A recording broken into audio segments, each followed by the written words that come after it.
Hello friends. तो आज का जो हमारा टॉपिक है वो पॉलिनेशन के ऊपर है। इससे पहले हम मेगा स्पोरोजेनेसिस और मेगा गैमेटोजेनेसिस को कंप्लीट कर चुके हैं। आज हम देखेंगे कि किस तरीके से पॉलन ग्रेन्स को ट्रांसफर किया जाता है ताकि पॉलिनेशन हो सके और पॉलिनेशन के जस्ट बाद फर्टिलाइजेशन कॉज हो सके। तो पॉलिनेशन के अंदर हम दो तरीके के पॉलिनेशन पढ़ते आए हैं। क्लास 8 क्लास से ही हम पढ़ते चले जाते हैं कि पॉलिनेशन जो है सेल्फ पॉलिनेशन होता है और क्रॉस पॉलिनेशन होता है। तो अगर हम समझें कि पॉलिनेशन का मतलब क्या है, तो बहुत ही सिंपल सी लैंग्वेज में जो पॉलिनेशन होता है उसका मीनिंग होता है कि पॉलन ग्रेन्स को आप ट्रांसफर कर रहे हैं from the anther to the stigma. यानी कि अगर पॉलन ग्रेन्स एंथर से डाइसेंस होकर निकल रहे हैं और उसके बाद वो स्टिग्मा तक पहुंच रहे हैं, the phenomenon is known as the pollination. That's it. इसके अलावा बहुत सारी चीजें, बहुत सारी डेफिनेशंस बुक्स में दी होती हैं, लेकिन एक सिंपल लैंग्वेज में इस कॉन्सेप्ट को आप पूरी तरीके से क्लियर कीजिए कि पॉलिनेशन का मतलब होता है पॉलन ग्रेन्स का ट्रांसफर होना, एंथर से निकलना और उसके बाद स्टिग्मा तक पहुंचना। स्टिग्मा जैसे कि आप जानते ही हैं कि फीमेल रिप्रोडक्टिव ऑर्गन जो कि फ्लावर होता है उसका जो लैंडिंग सरफेस है फॉर द पॉलन ग्रेन्स उसे हम स्टिग्मा कहते हैं। वो स्टिग्मा मस्ट भी कह सकते हैं कि ये चिपचिपा होना चाहिए ताकि पॉलन ग्रेन्स इजीली इस पे जाकर गिर सके। तो आज हम इसी टॉपिक को आगे लेकर जाएंगे। तो आज जो है हम सेल्फ पॉलिनेशन को बहुत ही अच्छे तरीके से डिस्कस करेंगे और उसके बाद नेक्स्ट वीडियो में आप क्रॉस पॉलिनेशन को देख पाएंगे। ठीक है, तो आज का जो हमारा वीडियो है वो पॉलिनेशन के ऊपर है और उसके अंदर हम सेल्फ पॉलिनेशन को बहुत ही अच्छे तरीके से नीट एग्जामिनेशन के बेस पर और आपके बोर्ड एग्जामिनेशन के बेस पर समझेंगे।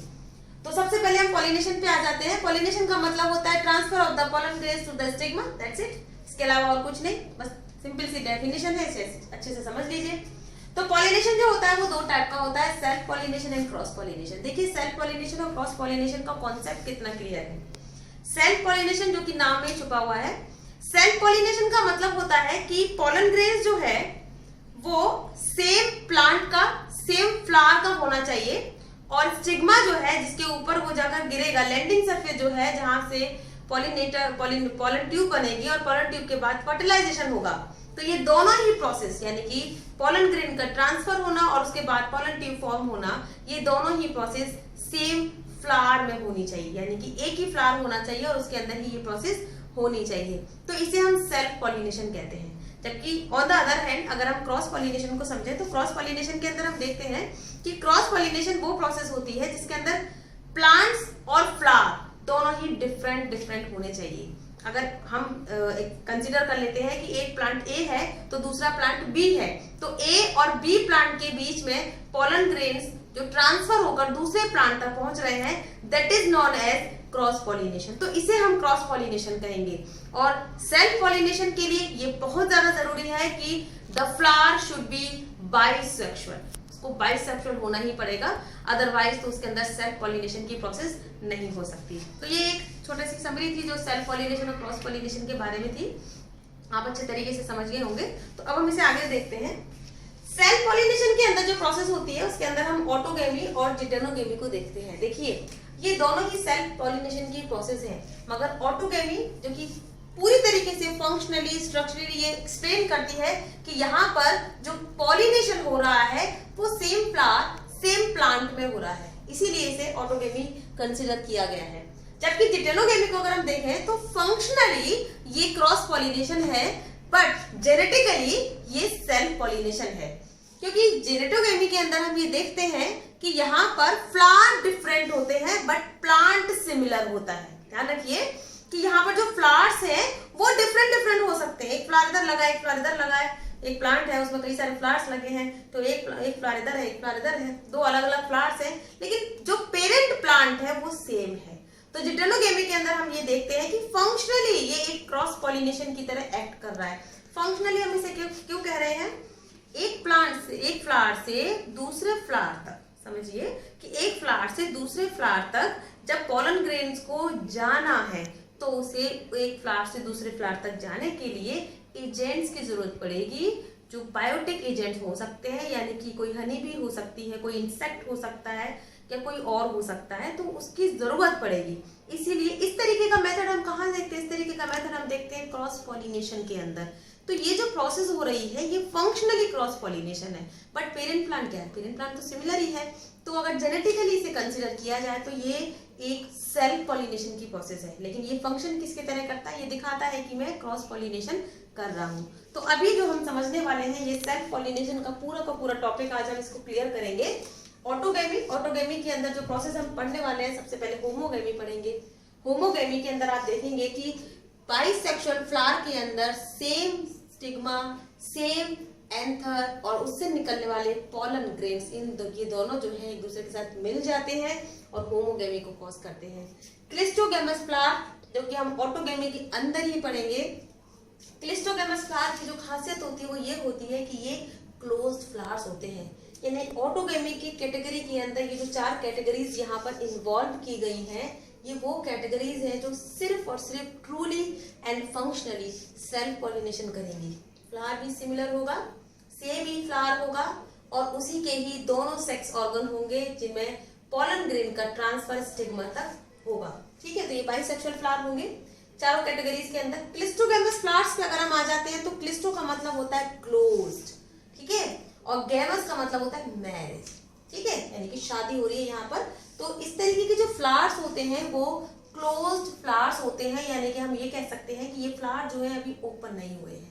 ओपन नहीं हुए हैं तो ये जिस कंडीशन में होते हैं उसी कंडीशन में इनके जो सेक्स ऑर्गन होते हैं मेल के और फीमेल फ्लावर के, जो सेम ही फ्लावर के अंदर प्रेजेंट होते हैं, यानी कि पॉलन ग्रेन्स और स्टिग्मा दोनों ही सेम टाइम पर राइप हो जाते हैं। तो क्लिस्टोगेमस फ्लावर जो है उनके जो गैमीट्स होते हैं, या हम कह सकते हैं कि जो पॉलन ग्रेन्स होते हैं और जो स्टिग्मा का जो डेवलपमेंट होता है वो एक साथ ही होता है, और इसी वजह से क्लिस्टोगेमस फ्लावर बाइसेक्सुअल फ्लावर तो है मगर उनके अंदर सिर्फ और सिर्फ सेल्फ पॉलिनेशन होता है क्योंकि क्लोज फ्लावर है।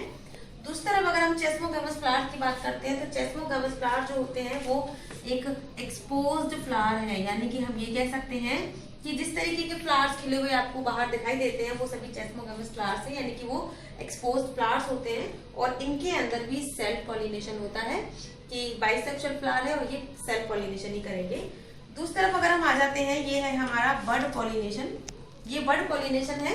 बड पॉलिनेशन जो होता है ये एक ऐसे टाइप का पॉलिनेशन होता है जिसके अंदर हम देखते हैं कि जो फ्लावर के जो पॉलन ग्रेन्स है और स्टिग्मा है वो तो मैच्योर हो जाते हैं, लेकिन फ्लावर जो है वो बड कंडीशन में ही रह जाता है, यानी कि फ्लावर जो है वो अपने ओपन नहीं हुआ है, अभी बड कंडीशन में ही है। तो वहां पर भी उनकी मजबूरी हो जाती है कि फिर उनको सेल्फ पॉलिनेशन करना पड़ता है। तो अब इन्हीं चीजों को हम आगे लेकर जाने वाले हैं, आप इसे राइट डाउन कीजिए, उसके बाद हम इसे आगे लेके जाते हैं।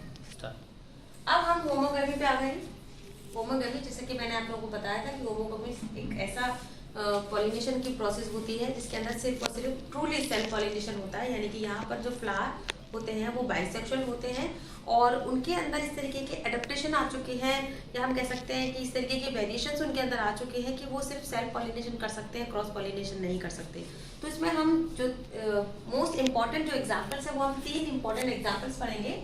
सबसे पहले होमोगेमी के अंदर मिरेबिलस जलापा, पोटैटो और सनफ्लावर। देखिए होमोगेमी जो है आपको हर जगह पर पढ़ने को नहीं मिलेगा, तो होमोगेमी यहाँ पर जो है बहुत ही इंपॉर्टेंट पॉइंट है, आप बहुत अच्छे तरीके से समझिए कि होमोगेमी जो होता है मोड ऑफ पॉलिनेशन का एक ऐसा मोड है जिसके अंदर फ्लावर सिर्फ सेल्फ पॉलिनेशन ही करेगा, उसके अंदर एक किस तरीके के वेरिएशन या ऐसे एडेप्टेशन आ चुके हैं जिसकी वजह से वो सेल्फ पॉलिनेशन करता है। तो सबसे पहला जो एग्जाम्पल हम यहाँ पे लेने वाले हैं वो 4 o'clock प्लांट का लेने वाले हैं जिसका बोटेनिकल नेम होता है मिरेबिलस जलापा।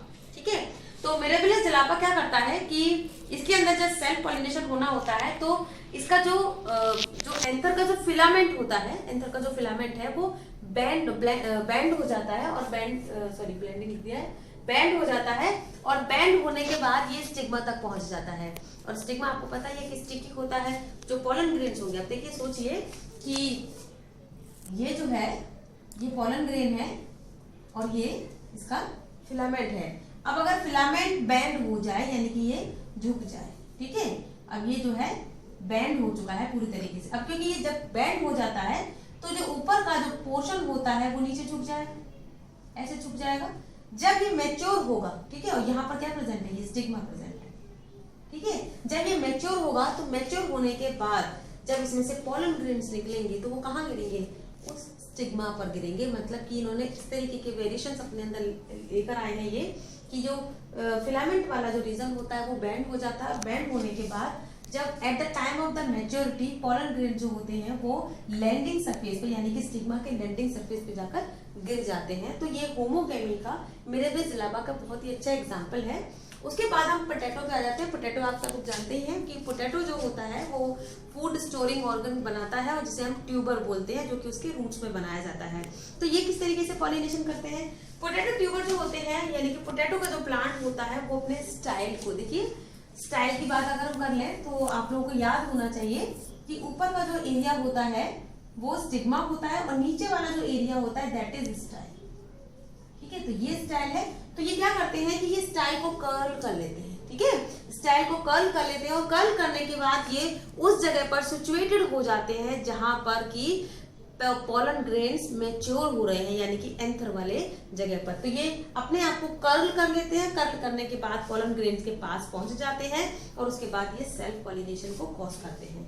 तीसरा जो एग्जाम्पल है वो हमारा सनफ्लावर है। सनफ्लावर जो है वो बहुत ही मोस्ट इंपॉर्टेंट एग्जाम्पल है यहाँ पर, क्योंकि सनफ्लावर के अंदर आपको पता होना चाहिए कि क्रॉस पॉलिनेशन होता है। सनफ्लावर जब हम पढ़ते हैं तो हम पढ़ते हैं कि ये क्रॉस पॉलिनेशन कर रहा है, लेकिन जब सनफ्लावर के अंदर क्रॉस पॉलिनेशन फेल हो जाता है यानी कि जब सनफ्लावर क्रॉस पॉलिनेशन ना कर पाए किसी भी वजह से, तब उस सिचुएशन में ये सनफ्लावर सेल्फ पॉलिनेशन करता है। और देखिए सेल्फ पॉलिनेशन ये कैसे करता है कि जो इसका स्टिग्मा होता है, स्टिग्मा को ये पीछे की तरफ कर्ल कर लेता है यानी कि जिस जगह से स्टिग्मा निकल रहा है वहां से स्टिग्मा घूमेगा, बैक साइड में जाएगा जहां पर कि एंथर प्रेजेंट है और वहां पर जाकर जो पोलन ग्रेन्स होंगे वो इसके स्टिग्मा पे जाकर स्टिक हो जाएंगे यानी कि चिपक जाएंगे और इस तरीके से ये सेल्फ पॉलिनेशन कर लेगा। जब तक कि नॉर्मल कंडीशन में ये क्या कर रहा है, ये क्रॉस पॉलिनेशन कर रहा है। जब ये क्रॉस पॉलिनेशन नहीं कर पाता है तब ये सेल्फ पॉलिनेशन करता है। ये एक बहुत ही अच्छी एडेप्टेबिलिटी है जो सनफ्लावर के अंदर आई है। किस लिए आई है? अपने आप के सर्वाइवल के लिए आई है। इसने बहुत ही अच्छा एडेप्टेशन अपने अंदर पैदा कर रखा है कि ये हर कंडीशन में अपने आप को सर्वाइव कर सकता है। सर्वाइवल ऑफ द फिटेस्ट जैसी कंडीशन इसके अंदर आ चुकी है। तो ये वाली जो फिनोमिना है, ये वाला जो मैकेनिज्म है जो हम देख रहे हैं कि क्रॉस पॉलिनेशन नहीं कर पाया एक फ्लावर, अगर उसने फिर भी सेल्फ पॉलिनेशन करके अपने आप को जिंदा रखा हुआ है, उसे हम बोलते हैं fail safe mechanism of self pollination. This is the most important line. ठीक है, ये बहुत इंपॉर्टेंट है कि इस मैकेनिज्म को हम fail safe mechanism of self pollination कह रहे हैं। चलिए खत्म।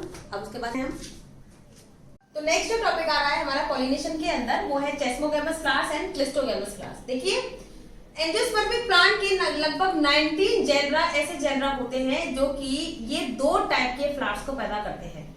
इन जेनरा में 3 कॉमन नेम आते हैं, इसमें कॉमेलिना है, ऑक्जेलिस है और वियोला है। वियोला जिसका कॉमन नेम पेंजी है। तो आज हम इन्हीं के ऊपर डिस्कस करने वाले हैं। तो सबसे पहले हम चेस्मोगैमस फ्लावर को समझ लेते हैं। ये ओपन फ्लावर है। नॉर्मली जो फ्लावर्स हम देखते हैं एक्सपोज्ड पेटल्स होते हैं और उनके ऊपर फ्लावर जो फ्लावर्स होते हैं बिल्कुल एक्सपोज्ड होते हैं और बहुत शाइनी होते हैं, बहुत ही प्लीजेंट नजर आते हैं, बहुत ही सुंदर नजर आते हैं, ब्यूटीफुल होते हैं। तो बिल्कुल चेस्मोगैमस फ्लावर्स जो होते हैं उन्हीं के जैसे होते हैं, सिमिलैरिटी उन्हीं के जैसे शो करते हैं। मगर अगर हम क्लिस्टोगैमस फ्लावर की बात करें तो ये जो क्लिस्टोगैमस फ्लावर्स होते हैं ये क्लोज्ड फ्लावर्स हैं। इट मींस कि ये जो फ्लावर्स हैं ये ओपन नहीं हुए हैं यानी कि इनके जो पेटल्स हैं वो एक्सपोज्ड नहीं होते, ये क्लोज्ड फॉर्म में रहते हैं। तो इस तरीके के जो फ्लावर्स होते हैं उनके अंदर सेल्फ पॉलिनेशन की डिवाइस पैदा होती है। कैसे कि क्लिस्टोगैमस फ्लावर्स जो हैं वो क्योंकि क्लोज कंडीशन में है तो ये क्रॉस पॉलिनेशन कर ही नहीं सकते, ये सिर्फ सेल्फ पॉलिनेशन करेंगे। और इनके सेल्फ पॉलिनेशन करने की वजह से, देखिए ये सेल्फ पॉलिनेशन कर रहे हैं, तो सेल्फ पॉलिनेशन की करने की वजह से ये सीड सेट्स बनाते हैं। सीड सेट बनाते हैं और ये जो सीड सेट होते हैं ये चेस्मोगैमस फ्लावर उन्हीं को यूटिलाइज करते हैं और सीड सेट से अपनी जनरेशन आगे बढ़ाते हैं। तो इनके अंदर हम देखते हैं कि 19 जेनरा ऐसे हैं जो कि इस तरीके के फ्लावर्स बनाते हैं। मतलब कि अगर आप सिर्फ पेंजी की बात कर रहे हैं या फिर सिर्फ ऑक्जेलिस की बात कर रहे हैं या फिर सिर्फ कॉमेलिना की अगर हम बात करें तो अकेला कॉमेलिना या अकेला पेंजी ही ये 2 टाइप के फ्लावर्स बना रहा है। और ये दो टाइप के जो फ्लावर्स होते हैं ये ट्रूली सेल्फ पॉलिनेशन कॉज करते हैं, इनमें क्रॉस पॉलिनेशन होने के चांसेस नहीं होते। अब सेल्फ पॉलिनेशन हम आगे बढ़ते हैं और एक और इसमें हम एग्जाम्पल पढ़ने वाले हैं और वो एग्जाम्पल है बर्ड पॉलिनेशन का। देखिए बर्ड पॉलिनेशन के एग्जाम्पल में जो हम पढ़ते हैं वो पी आता है, वीट है और राइस है। इसके अलावा और भी होते हैं, ठीक है। तो हम ये 3 कॉमन एग्जांपल्स यहाँ पढ़ने वाले हैं। बड पॉलिनेशन के अंदर हम देखते हैं कि जब फ्लावर अपनी बड कंडीशन में होता है, यानी कि फ्लावर अभी ओपन ही नहीं हुआ है, बड कंडीशन में है, तो उस बड कंडीशन में ही,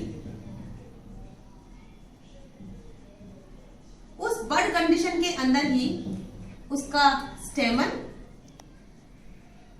और पिस्टल ये दोनों ही मैच्योर हो जाते हैं और पॉलिनेशन को कॉज करते हैं। तो इस सिचुएशन में आप देख रहे हैं कि फ्लावर तो अभी तक एक्सपोज ही नहीं हुआ है, ओपन ही नहीं हुआ है, बड कंडीशन में है, लेकिन फिर भी उसके स्टेमन और पिस्टल दोनों ही मैच्योर हो गए हैं। तो इस सिचुएशन में वो सिर्फ और सिर्फ सेल्फ पॉलिनेशन ही कॉज करेंगे, इसमें भी क्रॉस पॉलिनेशन के चांसेस बिल्कुल भी नहीं है। तो यहाँ पर हमने सेल्फ पॉलिनेशन के अंदर ऑटोगेमी और हमारा जो है जिटेनोगेमी, जो नेक्स्ट जो हमारा टॉपिक होगा वो हम पढ़ेंगे। तो ये पूरा का पूरा जो है ऑटोगेमी के अंदर हमने पढ़ लिया है। अब जो नेक्स्ट टॉपिक जो आएगा वो हमारा जिटेनोगेमी है। सेल्फ पॉलिनेशन के अंदर जो नेक्स्ट टॉपिक हमारा जो आने वाला है, जो कि हमारा लास्ट टॉपिक होता है इसमें, वो है जिटेनोगेमी। देखिए हमने देखा कि ऑटोगेमी और जिटेनोगेमी सेल्फ पॉलिनेशन के 2 टाइप है। उसका रीजन क्या है? जो ऑटोगेमी है वो ट्रूली सेल्फ पॉलिनेशन होता है, जिसमें पेरेंट प्लांट भी सिमिलर होता है और फ्लावर भी एक ही होता है। लेकिन जिटेनोगेमी जो है वो इस तरीके की कंडीशन को फॉलो नहीं करता। जिटेनोगेमी का मतलब होता है नेबर के साथ मैरिज हो जाना, ठीक है। जिटेनो का मतलब होता है नेबर, गेमी का मतलब मैरिज। तो यहाँ पर हम देख रहे हैं कि पेरेंट प्लांट तो सेम है, यानी कि एक ही पेरेंट प्लांट है, मगर उस प्लांट के अंदर एक से ज्यादा फ्लावर्स आ रहे हैं। क्योंकि एक से ज्यादा फ्लावर्स आ रहे हैं तो यहाँ पर इस वाले फ्लावर पे अगर कोई वेक्टर बैठता है, कोई इंसेक्ट हो सकता है, हनी भी हो सकती है, बैट हो सकता है, या कोई भी इंसेक्ट हो सकता है, तो वो बैठता है तो इसके पॉलन ग्रेन वो दूसरे फ्लावर पर ट्रांसफर कर देता है। तो आप देख रहे हैं कि ये कुछ क्रॉस पॉलिनेशन के जैसे लग रहा है, यानी कि हम ये देख रहे हैं कि जो फंक्शन जो कर रहा है ये क्रॉस पॉलिनेशन के जैसे कर रहा है, मगर पेरेंट प्लांट क्या, पेरेंट प्लांट तो सिमिलर ही है। क्योंकि पेरेंट प्लांट सिमिलर होता है, इसीलिए इस कंडीशन को हम सेल्फ पॉलिनेशन कहते हैं। तो अब इसे समझ लीजिए जिटेनोगेमी क्या है। जिटेनोगेमी के अंदर जो प्लांट होता है वो तो सेम होता है जैसे कि सेल्फ पॉलिनेशन के अंदर हम देखते आए हैं, लेकिन क्योंकि 2 अलग अलग फ्लावर्स के बीच में पॉलन ग्रेन जो है ट्रांसफर किए जा रहे हैं, तो एक तरह से ये क्रॉस पॉलिनेशन है। तो हम ये कह सकते हैं कि functionally it is known as cross pollination, known as cross pollination. तो देखिए फंक्शनली ये क्रॉस पॉलिनेशन है, बट ये है क्या, ये तो सेल्फ पॉलिनेशन है, ये क्रॉस पॉलिनेशन नहीं है, ये सेल्फ पॉलिनेशन है। कैसे कह सकते हैं इसे हम सेल्फ पॉलिनेशन? भाई पेरेंट प्लांट तो एक ही है, जो प्लांट है वो तो एक ही है ना, और प्लांट से 2 अलग अलग फ्लावर निकल रहे हैं। तो अगर इसे हम देख के ये समझ सकते हैं कि अगर पॉलन ग्रेन्स को ट्रांसफर करने के लिए किसी एजेंट की जरूरत पड़े या किसी वेक्टर की जरूरत पड़े तो वो क्रॉस पॉलिनेशन कहलाता है, चाहे वो सिमिलर प्लांट के 2 अलग अलग फ्लावर से ही क्यों ना हो रहा। तो अभी हमने देखा है कि जो हमारा जो सेल्फ पॉलिनेशन है उसे हम 2 पार्ट्स में डिवाइड कर सकते हैं। पहला तो है हमारा ऑटोगेमी, जिसके अंदर सिर्फ सेल्फ पॉलिनेशन होता है, और दूसरा आता है जिटेनोगेमी। जिटेनोगेमी भी सेल्फ पॉलिनेशन का ही एक टाइप है, मगर इसके अंदर ये फंक्शन जो है वो क्रॉस पॉलिनेशन की तरह फॉलो करता है। तो अब हम पढ़ेंगे सेल्फ पॉलिनेशन के क्या एडवांटेजेस हैं, और अगर किसी चीज का एडवांटेज होता है तो ऑब्वियस सी बात है कि डिसएडवांटेज भी होगा। तो अब हम सेल्फ पॉलिनेशन के advantages and as well as disadvantages भी पढ़ेंगे। चलिए अब हम एडवांटेजेस पे आ जाते हैं। सेल्फ पॉलिनेशन की जो प्रोसेस होती है उसके बहुत सारे एडवांटेजेस होते हैं। सबसे पहले है maintain the parental traits. Point wise मैं आपको समझाती जाऊंगी और उनको एक्सप्लेन करती जाऊंगी। देखिए, मेंटेन द पेरेंटल ट्रेट्स। अगर सेल्फ पॉलिनेशन हो रहा है तो सेल्फ पॉलिनेशन में सिर्फ जो पेरेंट्स के कैरेक्टर्स है वो ही आगे जाएंगे, हाइब्रिड तो बन नहीं रहा भाई। सेल्फ पॉलिनेशन है, पेरेंटल प्लांट है, और वहीं पर ही पॉलिनेशन की प्रोसेस हो रही है, किसी और के साथ वो क्रॉस पॉलिनेशन नहीं कर रहे हैं, तो पेरेंट्स के जो ट्रेट्स होंगे वही नए ऑफस्प्रिंग में जाएंगे। ड्यू टू द जेनेटिक्स हम देखते हैं कि एसेक्सुअल रिप्रोडक्शन होता है या फिर जब सेल्फ पॉलिनेशन होता है तो वहां पर जो पेरेंट्स प्रेजेंट होते हैं उनके ही ट्रेट्स नेक्स्ट जनरेशन में चले जाते हैं। तो सेल्फ पॉलिनेशन के अंदर जो सबसे इंपॉर्टेंट जो एडवांटेज होता है वो ये होता है कि पेरेंट्स के ट्रेट्स बहुत बेस्ट ट्रेट्स हैं तो वही नेक्स्ट जनरेशन में ट्रांसफर हो जाएंगे। सेकंड पॉइंट है need not to be provide large number of pollen grains. देखिए, अगर क्रॉस पॉलिनेशन की प्रोसेस होती है, वाटर के थ्रू होती है वो क्रॉस पॉलिनेशन की प्रोसेस जो है, या फिर विंड के थ्रू होती है, तो वहां पर बहुत सारे पॉलन ग्रेन्स बनाए जाते हैं। क्रॉस पॉलिनेशन के अंदर ये बहुत ज्यादा नेसेसरी हो जाता है कि प्लांट जो है, जो एंथर है, वो a large number of pollen grains बनाए, ताकि अगर वाटर के थ्रू या विंड के थ्रू या किसी इंसेक्ट के थ्रू अगर पॉलिनेशन हो रहा है तो वहां ज्यादा से ज्यादा पॉलन ग्रेन्स ट्रांसफर किए जाएं। जबकि सेल्फ पॉलिनेशन के अंदर बहुत ज्यादा अमाउंट में पॉलन ग्रेन्स प्रोडक्शन की जरूरत ही नहीं पड़ती है, क्योंकि वहां पर जो पॉलन ग्रेन्स हैं वो अपने ही स्टिग्मा पर जाकर डाइसेंस हो जाएंगे, अपने ही स्टिग्मा पर जाकर गिर जाएंगे, डस्टेड हो जाएंगे at the time of maturity, और बहुत ही कम पॉलन ग्रेन से, क्योंकि वो उसी एक जगह पर जा रहे हैं, वो फैलेंगे नहीं, इधर उधर जाएंगे नहीं, इसीलिए बहुत ज्यादा अमाउंट में पॉलन ग्रेन्स की रिक्वायरमेंट यहाँ पर नहीं पड़ती है। नेक्स्ट पॉइंट जो आ रहा है, devices not needed. Outbreeding devices होती हैं या इसके अलावा और बहुत सारी डिवाइसेस होती हैं, प्लांट्स को जरूरत पड़ती है या फिर उनको पॉलन ग्रेन्स को ट्रांसफर करने की जरूरत पड़ती है, इनके लिए भी डिवाइसेस चाहिए होती हैं, बहुत सारे एजेंट्स चाहिए होते हैं, वेक्टर चाहिए होते हैं, उन सब की रिक्वायरमेंट यहाँ प्लांट को नहीं होती है। अपना खुद का पॉलन ग्रेन है, अपनी खुद की स्टिग्मा है, ट्रांसफर कर लेंगे, ठीक है। उसके बाद आता है eliminated some bad recessive trait. This is the one of the most important line. देखिए, प्लांट के अंदर क्या होता है कि कुछ रिसेसिव ट्रेट्स होते हैं। रिसेसिव ट्रेट्स का मतलब होता है ऐसे कैरेक्टर जो हर एक जनरेशन में अपीयर नहीं होंगे। जेनेटिक्स के अंदर आप पढ़ेंगे कि आप देखेंगे कि रिसेसिव और डोमिनेंट दो तरीके के ट्रेट्स है। डोमिनेंट ट्रेट्स जो होते हैं वो हर एक जनरेशन में अपीयर होते हैं, जबकि रिसेसिव ट्रेट जो होते हैं वो कई जनरेशन को स्किपिंग कर जाते हैं। तो अगर सेल्फ पॉलिनेशन हो रहा है तो सेल्फ पॉलिनेशन के अंदर, क्योंकि वहां पर हाइब्रिडाइजेशन नहीं हो रहा कैरेक्टर्स का या दूसरे ट्रेड्स नहीं मिक्स हो रहे हैं, तो इसीलिए वहां पर जो बैड रिसेसिव ट्रेड्स होते हैं वो एलिमिनेट हो जाते हैं, पूरी तरीके से हट जाते हैं, ठीक है। उसके बाद आता है हैविंग फेल्ड सेल्फ रिवाइज। जैसे कि हमने सनफ्लावर में पढ़ा था कि सनफ्लावर के अंदर क्या दिया हुआ था कि जब क्रॉस पॉलिनेशन नहीं होता है तो सनफ्लावर सेल्फ पॉलिनेशन कर लेता है। तो सेल्फ पॉलिनेशन का सबसे अच्छा जो एडवांटेज है वो ये है